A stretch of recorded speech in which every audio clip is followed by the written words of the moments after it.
37장 11절부터 14절까지의 말씀입니다. 37 다 찾았어요? 그래요? 알겠어요. 에스겔 37장 11절부터 14절까지 말씀이에요. 여러분 오늘 왜 이렇게 힘이 없어요? 대답도 막 다들 네 라고 그렇죠. 어제 힘들었죠. 자, 11절부터 한번 읽어보겠습니다. 제가 먼저 읽을게요. 한 절 한 절 돌아가면서 읽는 거예요. 자, 제가 읽겠습니다. 그때 여호와께서 내게 말씀하셨다. 사람아, 이 뼈들은 이스라엘 백성이다. 그들이 말하기를 우리의 뼈가 말라버렸고 우리의 희망이 사라졌으며 우리는 망하였다라고 한다.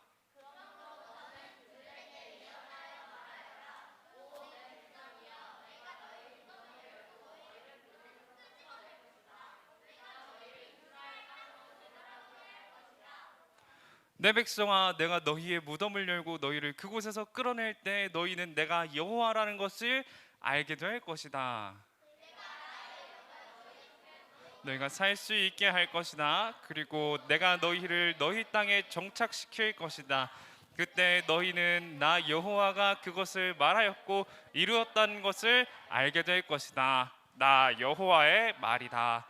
아멘. 자, 오늘 희망이 없는 곳, 하나님이 있는 곳이라는 아주 긴 제목으로 함께 말씀을 나누고자 합니다. 어제 힘들었어요, 여러분?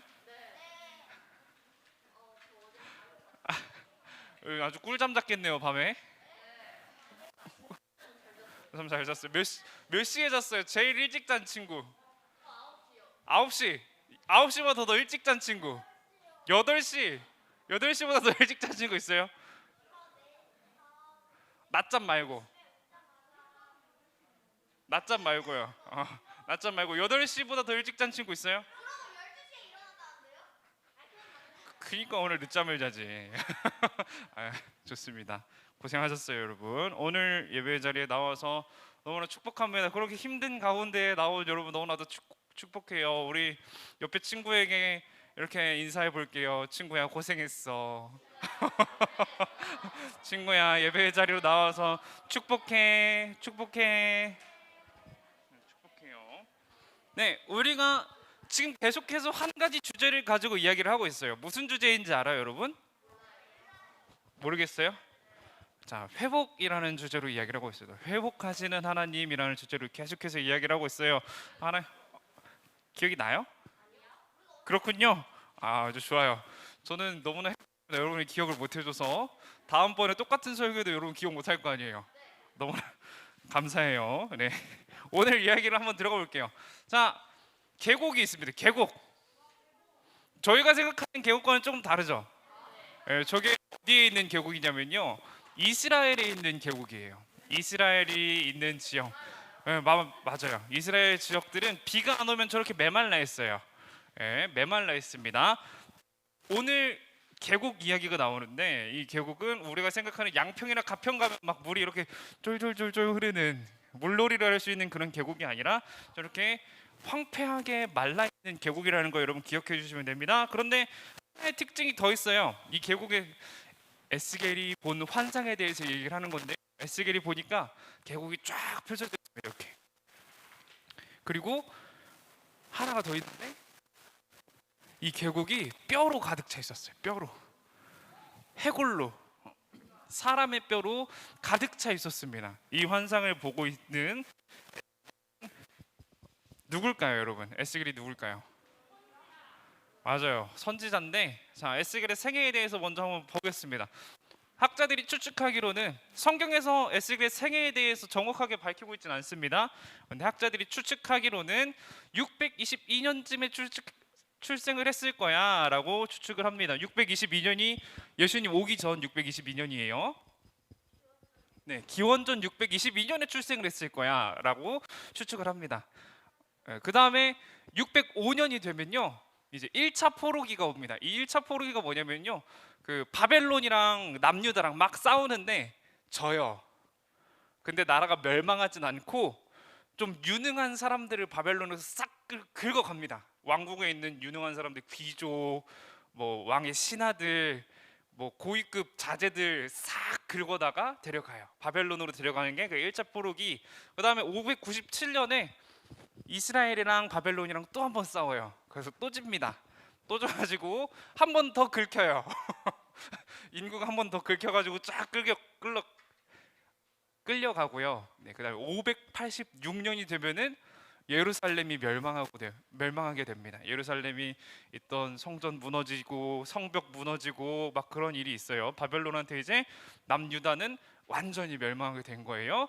그 다음에 560년쯤에 에스겔이 죽었을 거야라고 학자들이 추측을 합니다. 결론적으로 뭐냐면요, 자, 하나님의 나라의 멸망에 대해서 예언했던 사람이고요, 그 멸망을 지켜봤던 예언자가 바로 누구라고요? 에스겔입니다. 예, 아주 좋아요. 에스겔입니다. 오늘 하나님은 이런 에스겔에게 이런 환상을 보여주신 거예요. 이런 환상. 아까 그 계곡에, 이것도 잔인한가요, 여러분? 계곡에 사람 뼈들이 저렇게 막 무더기로 막 있습니다. 쌓여져 있어요. 쌓여져 있어요. 별로 안 잔인하죠. 귀엽게 그려놨죠. 아주 귀엽게 그려놨어요. 근데 이 뼈가 가득한데 뼈의 특징이 또 있어요. 잔뜩 말라 있습니다. 여러분, 갓 죽은 시체면은 뼈가 어때요? 촉촉해요. 여러분, 고기 구울 때 생각해 봐요. 고기 구울 알겠어요. 넘어갈게요. 어쨌든 뼈가 말라 있었다 이런 거예요. 마른 뼈가 그곳에 있었다. 근데 하나님이 에스겔에게 이렇게 물어보십니다. 에스겔아, 이 뼈들이 살 수 있을까? 라고 물어보세요. 이 뼈들이 살 수 있을까라고 물어보시는데, 자, 이 뼈가 말랐다는 건 하루 이틀 죽은 상태가 아니라는 거죠. 죽은 지 오래된 상태라는 거예요. 뭐 예수님이 나사로를 살리실 때처럼 뭐 사흘 만에 며칠 만에 가가지고 살린 게 아니라, 죽은 시체가 아니라 엄청 오래된 시체라는 겁니다.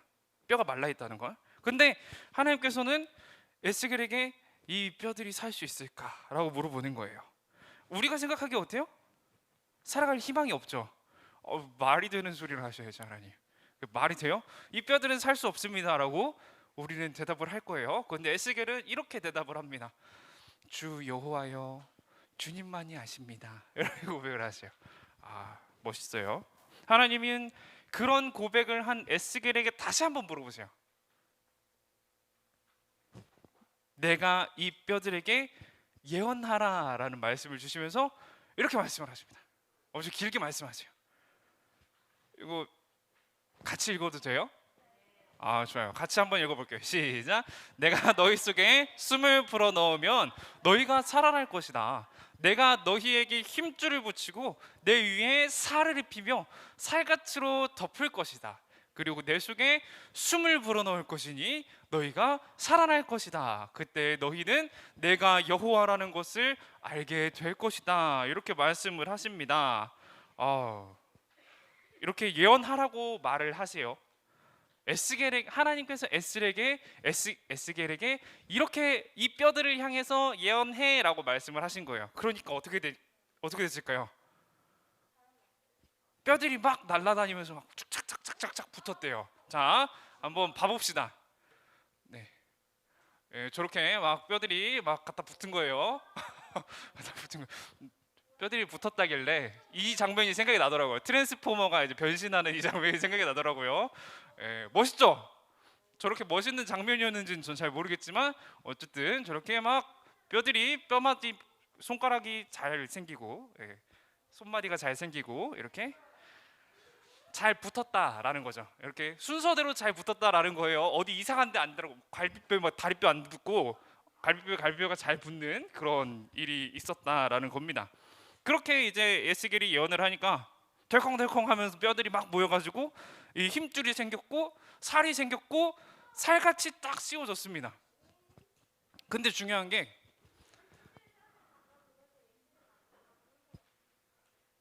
미안해요, 잘 안 들렸어요.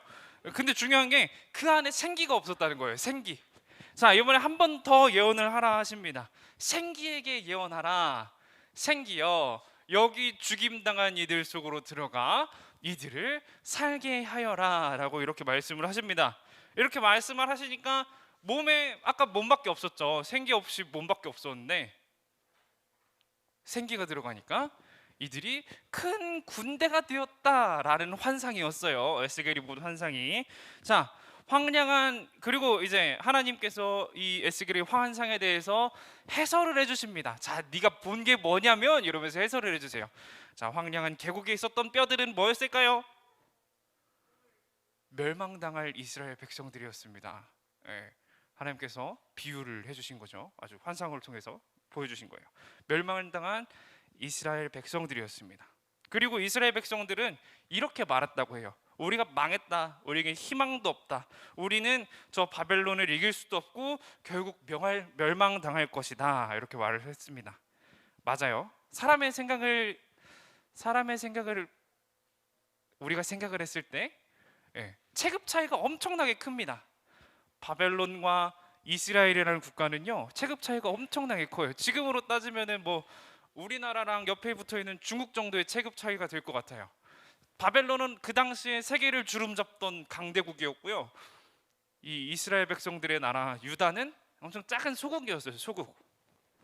그렇기 때문에 싸우면 싸우는 대로 깨졌던 겁니다. 싸우면 싸우는 대로 깨지는 거예요. 사람의 힘으로 나아가서 싸우면 싸우는 대로 깨졌어요. 그래서 그들이 절망해서 우리의 희망이 없네. 우리 망했네. 미드 오픈이요 막 이러면서 그렇게 했던 겁니다. 하나님은 그렇게 절망하고 있었던 이스라엘 백성들에게 오 내 백성이여 내가 너희 무덤을 열고 너희를 그곳에서 끄집어낼 것이다 라고 말씀을 하십니다. 그리고 아까 우리가 읽은 본문에 나왔던 것처럼 너희가 다시 이 땅으로 돌아오게 될 거야 라고 말씀을 하시는 겁니다. 자, 에스겔이 본 이 환상은 결국 어떻게 됐을까요?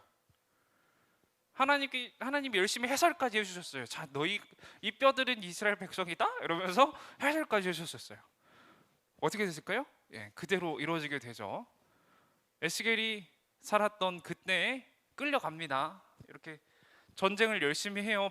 저게 바벨론 제국이거든요. 보라색 저 영역이 바벨론 제국인데 열심히 전쟁을 합니다. 그 전에 강대국이었던 아수르도 공격해서 니느웨 멸망을 시키고, 그다음에 예루살렘을 3번이나 공격하고, 그다음에 이집트까지 넘어가서 공격하는 그런 일이 있습니다. 그리고 이스라엘 백성들은 어떻게 돼요? 저 초록 화살표 보면 되거든요. 초록 화살표를 따라가지고 예루살렘에서부터 바벨론까지 끌려가게 됩니다. 3번에 걸쳐서 끌려가게 돼요.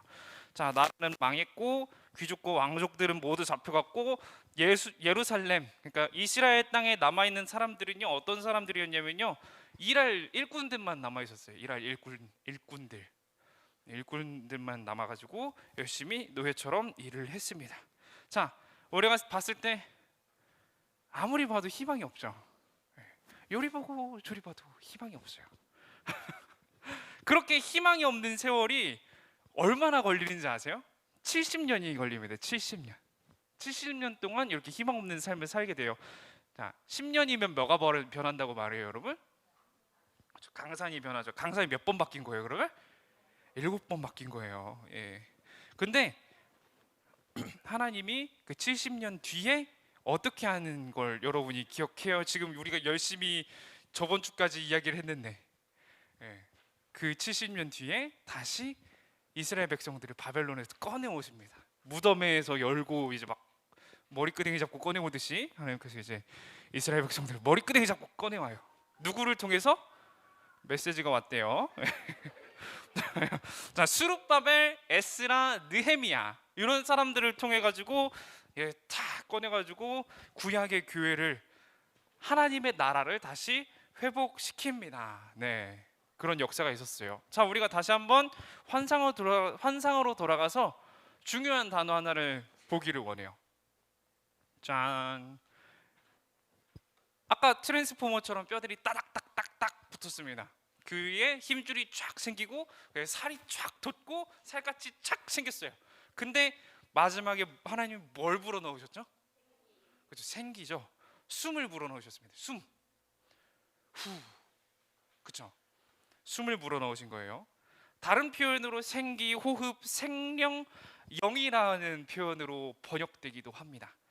이스라엘 백성들이 그 살갗까지 다 완성된 그 백성들이 겉은 번지르르하게 회복되었지만 그게 끝이 아니었다는 거죠. 겉만 회복되어서는 끝이 아니다라는 거예요. 다시 큰 군대, 진정한 사람으로 회복되기 위해서는 뭐가 필요하다고요? 숨 또는 생기, 영, 그런 게 필요하다는 거예요. 한글 성경으로 읽다 보면요, 이게 생각이 납니다. 자, 이 장면이 생각이 나요. 그때 여호와 하나님께서 땅을 흙으로 사람을 지으셨습니다. 그리고 사람의 코에 생명의 숨을 불어넣으시니 사람이 생명체가 되었습니다. 무슨 장면이에요, 여러분? 그렇죠. 창세기에 아담이 처음 등장하는 장면이죠. 아담을 열심히 흙으로 빚으시고 마지막에 후 하셨어요. 후 하시니까 어떻게 됐어요? 그렇죠. 사람이 됐습니다. 이 장면이 생각이 나는데 근데 단어는 조금 다르긴 합니다. 근데 한글 해석, 한글 성경으로는 이게 생각이 나더라고요. 그래서 궁금했어요, 제가. 그러면 여기에서 에스겔서에서 사용된 단어 그대로 사용된 구절은 없을까 해서 찾아봤습니다. 찾아봤는데 1장 2절이 보이더라고요. 1장 2절. 저 생기라는 단어가 어떻게 사용된다, 어떤 용례를 가지고 있는지 찾아봤더니만 이렇게 나옵니다. 그런데 그 땅은 지금처럼 짜임새 있는 모습이 아니었고 생물 하나 없이 텅 비어 있었습니다. 어둠이 깊은 바다를 덮고 있었고 하나님의 영은 물 위에서 움직이고 계셨습니다 라는 건데, 이게 무슨 구절인지 아시겠어요, 여러분? 창세기입니다. 창세기. 네, 이게 어느 구절이냐면 창조가 시작되기 전에 하나님께서 천지를 탁 만드시고 이제 창조가 다시 시작되기 전에 있었던 일이에요. 흑암이 깊음 위에 있고 하나님의 영이 수면 위를 운행하시니라 라는 말씀으로 우리가 알고 있는 그 말씀인데, 쉬운 성경은 이렇게 풀이를 했더라고요. 하나님의 영이 어디에 있었대요? 물 위에서 움직이고 계셨습니다. 여기서 사용되고 있는 하나님의 영이라는 단어랑 오늘 에스겔서에서 사용되고 있는 생기, 숨이라는 단어가 같은 단어입니다. 같은 단어예요. 자, 그렇다면은 하나님의 영 하면 여러분은 뭐가 떠올라요? 하나님의 영 하면은 성경에서는 보통 성령님을 말합니다. 성령님이 떠올라요. 자, 그러니까 성령님이 없으면은 아무리 겉이 뻔지를 해도 아니다라는 거죠. 회복되지 않은 거다라는 거예요. 이스라엘 백성들이 회복되기 위해서는 하나님이 필요하다라고 에스겔서에서 말을 하고 있는 겁니다. 사랑하는 여러분, 우리도 마찬가지예요. 이스라엘 백성들이 회복되기 위해서 깜짝이야. 성령님이 필요했던 것처럼, 하나님이 필요했던 것처럼 우리도 마찬가지입니다. 교회에서 세상을 어떻게 평가하나요, 요새? 항상 이런 평가긴 했는데 교회에서 세상에 대해서 평가를 많이 해요. 교회에서 이제 세상을 바라보면서 세상에 많은 문제가 있어요. 이렇게 평가를 합니다. 전쟁이 있고요, 차별이 있고, 분열이 있고, 이기주의가 있고, 개인주의 때문에 이 세상은 안 돼요. 세상은 그래서 악해요. 이렇게 막 평가를 해요. 세상은 희망이 없어요. 이렇게 평가를 하는데, 근데 세상은 교회를 향해 뭐라고 말을 해요? 우리가 세상을 그렇게 욕하는 것처럼 세상도 교회를 욕합니다. 세상은 교회를 뭐라고 말을 하냐면 교회가 맛이 갔다. 맛이 갔다고 이야기를 해요. 쟤네들 정신 못 차렸다. 쟤네들 바르게 서지 못했고 잘못된 길을 가고 있다. 쟤네들이 믿는 하나님은 잘못된 신일 거야. 이런 결론을 꺼내게 됩니다. 지금 세상에 희망이 있습니까, 여러분? 있어요? 지금 교회에는 희망이 있을까요, 그러면? 있어요? 코로나로 인해서 코로나 기간 동안에 한국에서만 정말 수많은 교회들이 문을 닫았다고 해요. 모이지 않아서, 성도들이 모이지 않아서 수많은 교회들이 문을 닫았다고 합니다. 주일학교가 있는 교회들이 점점 작아지고 있는 거 알아요, 여러분? 교회 총회 조사에 따르면은 주일학교가 있는 교회들 숫자도 점점 작아지고 그 규모도 작아지고 있다고 합니다. 교회 어린이들이 적어지고 있고, 물론 사회적으로도 적어지고 있기는 하죠. 여기 다음 세대가 없어지고 있는 게 눈에 보이는 것 같아요. 우리는 그렇게 다음 세대가 없어지는 것, 우리의 다음 세대가 없는 것을 보고 보통 희망이 없다라고 이야기를 합니다. 그래서 우리나라의 인구 그래프를 보면은 막 인구 증가 그래프를 보면 막 이렇게 수직으로 떨어지죠. 그런 것들을 보고 세계적인 학자들은 대한민국에 별로 희망이 없다라고 이야기를 합니다. 이 희망이 없는 시대를 우리는 어떻게 살아가야 될까요? 이게 우리가 계속해서 고민해 나가야 할 문제입니다. 이 희망을 보지 못하는 이 세대를 향해 우리가 무엇을 전해야 할지 우리가 계속해서 고민을 해야 됩니다. 첫 번째는요, 이 희망이 없는 시대 속에서 우리는 하나님을 바라봐야 합니다. 오늘 에스겔서에 나왔던 것처럼 그들이 몸은 완전해졌지만 뭐가 없었어요? 그 안에 하나님의 영, 생기가 없었습니다. 그러자 죽은 몸이었어요. 그런데 그 몸에 하나님의 영, 생기가 불어넣어지자 어떻게 됐어요? 다시 살아 움직이게 됐습니다. 이 희망이 없는 세상 속에서, 시대 속에서 우리는 하나님의 영을 붙잡아야 합니다. 우리의 삶이 하나님께 영광으로 드려지는 삶을 살아야 합니다. 이 시대가 희망이 없는 것은요, 세상 사람들 때문이 아니에요. 교회가 희망이 되어주지 못해서 그렇습니다. 그렇다면 이 희망이 없는 세대를 보며 우리는 무엇을 할 수 있을까요? 우리가 희망을 전해줘야겠죠. 교회가 희망이 되지 못하니까 세상에 희망이 없다고 말을 하면 우리가 희망이 되어주면서 희망을 전해줘야 합니다. 여러분은 세상 속에서 희망이 되시기를 축복합니다. 하나님을 온전히 붙잡고 하나님의 영이 여러분 가운데 임하는 그 순간 여러분이 세상 속에서 희망이 될 것이라고 저는 확신하고 믿습니다. 사랑하는 여러분, 여러분이 세상 속에서 희망이 되기를 축복합니다. 하나님이 여러분을 살리시고 마른 뼈와 같은 교회를 다시 세우셔서 다시 한번 그 역사를 이루실 줄 믿습니다. 우리 함께 이 시간 기도하기를 원합니다. 우리가 같은 기도 제목을 가지고 기도하기를 원하는데요, 주님, 우리 가운데 함께하여 주세요. 주님, 우리가 하나님을 만나고 세상에 희망이 될 수 있게 도와주세요 하는 기도 제목을 가지고 우리 잠깐 동안, 길게 안 할게요, 잠깐 우리 같이 두 손 모으고 눈 감고 여러분의 입술로 고백하면서, 입을 열어서 고백하면서 함께 기도하며 나아가도록 하겠습니다. 함께 기도합시다.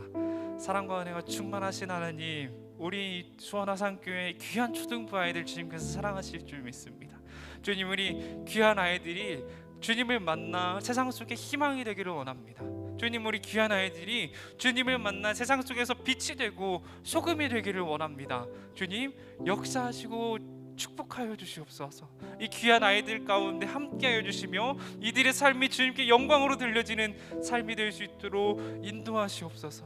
주님의 계획 가운데 우리가 희망이 되기를 원합니다. 주님이 세상을 바라보시는 가운데 우리가 세상 속에서 희망이 되기를 원합니다. 주님, 함께하여 주시옵소서. 우리가 연약하고 부족하여서 우리 스스로는 희망이 되지 못할지 모르지만 주님께서 우리와 함께 하실 때 우리가 희망이 되고 빛이 되고 소금이 될 줄 믿습니다. 주님, 역사하시고 축복하여 주시옵소서. 주님, 동행하여 주시옵소서.